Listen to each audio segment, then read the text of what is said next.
നമ്മളിപ്പോൾ ഉള്ളത് കാലിക്കറ്റ് ജില്ലയിലാണ്. അതിമനോഹരമായ ചാലിയാർ പുഴയുടെ ഒരു ഭാഗമാണ് നിങ്ങളിപ്പോൾ കണ്ടുകൊണ്ടിരിക്കുന്നത്. നമ്മൾ നേരെ പോകുന്നത് ഒരു പാലത്തിൻ്റെ മുകളിലേക്കാണ്. ഇതാണ് ആരാപ്പുഴ പാലം. തൃശ്ശൂരിൽ നിന്ന് കോഴിക്കോട് ഭാഗത്തേക്ക് പോകുമ്പോൾ രാമനാട്ടുകരൊക്കെ കഴിഞ്ഞിട്ടാണ് ഈ പാലം വരുന്നത്. ഈ പാലവും NH66 ഭാഗമാണ്. നിലവിലുള്ള പാലത്തിനോട് തൊട്ടടുത്ത് തന്നെയാണ് പുതിയ NH66 പാലം വരുന്നത്. പുതിയ പാലത്തിൻ്റെ പൈലിങ്ങിൻ്റെ വർക്കൊക്കെ കംപ്ലീറ്റ് ആയിട്ടുണ്ട്. ഒന്നൊഴികെ ബാക്കിയെല്ലാത്തിൻ്റെയും ഗ്രേഡ് ബീമിൻ്റെ വർക്കും കംപ്ലീറ്റ് ആയിട്ടുണ്ട്. ഈ പാലത്തിൻ്റെ തൊട്ടടുത്താണ് കടവ് ഐലൻഡ് വരുന്നത്.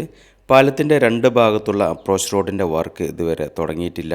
പാലത്തിൻ്റെ വർക്ക് കഴിഞ്ഞതിന് ശേഷം മാത്രമായിരിക്കും ഈ അപ്രോച്ച് റോഡിൻ്റെ വർക്ക് തുടങ്ങുക. നിങ്ങളിപ്പോൾ കണ്ടുകൊണ്ടിരിക്കുന്ന ഈ വീഡിയോ റെക്കോർഡ് ചെയ്തിട്ട് ഒരാഴ്ച കഴിഞ്ഞിട്ടുണ്ട്. ഇതിലും വലിയൊരു അപ്ഡേഷൻ ഇവിടെ നടന്നതായി ഞാൻ പ്രതീക്ഷിക്കുന്നു.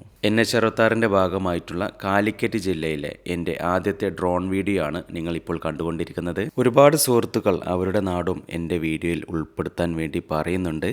നിങ്ങളുടെ സപ്പോർട്ട് ഉണ്ടെങ്കിൽ all Kerala end to end drone video ചെയ്യുന്നതായിരിക്കും. വീഡിയോ കാണുന്നതോടൊപ്പം ചാനൽ സബ്സ്ക്രൈബ് ചെയ്യാൻ മറക്കരുത്.